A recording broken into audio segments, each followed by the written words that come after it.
السلام عليكم ورحمة الله تعالى وبركاته كلنتو عن wanaagsan saaxiibayaal meel kastoo ka joogtiin dunida daafeeda magacaygu Axmed Faarax halkan nagala socotiina waa himile midi barashay soo kale meel high school ku soo dhawaada casharkii saddexaad ee software-ka lagu magacaabo Filmora 9 insha Allah casharkeena saddexaadna waxaan ku baran doonaa sida fiidiyoga codka oo wato looga reebo kadibna loo saaro codkii markaas aad adigu rabtid haddaba si aan u guda galno casharka oo dhammaystiran u diyaar garow muuqaalka oo dhammaystiran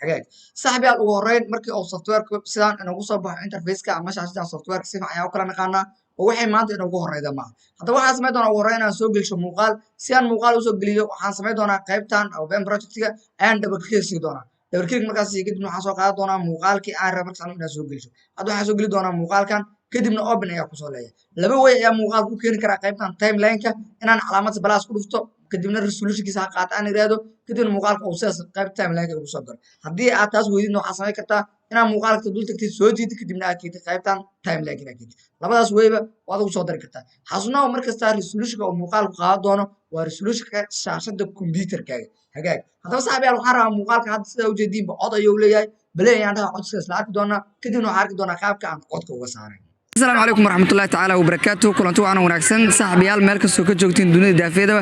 waa ka muuqaal hadda wuxuu jeedin inuu yahay muuqaal cod leh ana waxaan sameyn doonaa muuqaalkan wixii qaybtan ka dambeeya halkaas wixii ka dambeeya waa iska jara control B ayaan dhigi doonaa kadibna qaybtan dambe waa iska tuuri doonaa muuqaal saa u jarayno maanta nooguma horeyso hagaag haddaba saaxiibayaal muuqaalka kilibka heerka ayaan waxaan rabaa inaan ka saaro codka hadda haddii aan muuqaalka jiido waa ka meel kasta codka muuqaalka meel kastoo geeyo waa isla jiidmaya ma kala harayaan marka waxaan rabaa inaan codka kaliya aan jiido oo maartay muuqaalka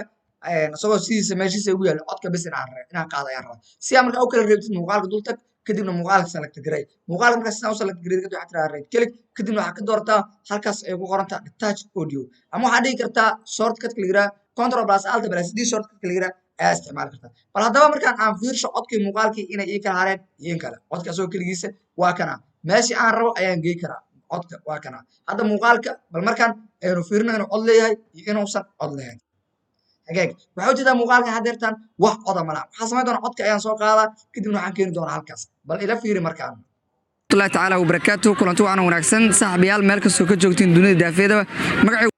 hagaag waxaa ujeedaa hadda muuqaalka iyo codkii waa ii kala reebay waxaan rabaa marka halkaas qaybtaas yarta ee hore inaan soo gelsho music yar kadibna codka caadiga ah aan soo gelsho si aan taas u sameeyo wasaalanto halkan ayaa tagay kadibna waxaan leeyahay double click kadibna waxaan soo qaadan doonaa codkii ama muusigii ayaan soo qaadan doonaa faylkii maqal ee hore usoo diyaarsan ayaan ku dhufanaa kadibna waxaan ka soo qaadanaa codka faylka marka cod ka soo qaato kadibna codka waxaan leeyahay calaamada plus ayaan click siinaa halkan ayaa lagu soo daray halkan marka lagu soo daray waxaan sameynaa aniga waxba isma dhibaayo muusigan wax badan ugama baahni waxaan uga baahanahay kaliya ayaan leeyahay intaas ayaan uga baahanayaa leeyahay halkaas wixii ka dambeeya control B ayaa iska leeyahay kadibna delete ayaan leeyahay haddii aadan soo daawo muuqaalkii hore waxaa waaye hadhow wax jarjaritaanka xogaa inay maarata kugu adkaato ayaa laga yaabaa markaa muuqaaladii hore soo daawo si hadhowti jarjaritaanka ay kugu sararaan software-kan dadkii soo bartay software-ka hore ama cashirta hore ee soo qaatay software-ka lagu magacaabo Premiere Pro aad ayuu ugu sahlanaa doonaa laakiinse haddii aadan Premiere Pro soo daawana waad baran kartaa wax culeysa ma laha haddaba saaxiibayaal waxaa ujeediin meeshan waxaan soo gelshay music halkan waxaan soo gelshay codkayga caadiga muuqaalka u watay muuqaalkina waa kana bal markaana aan belay dhaho ila arag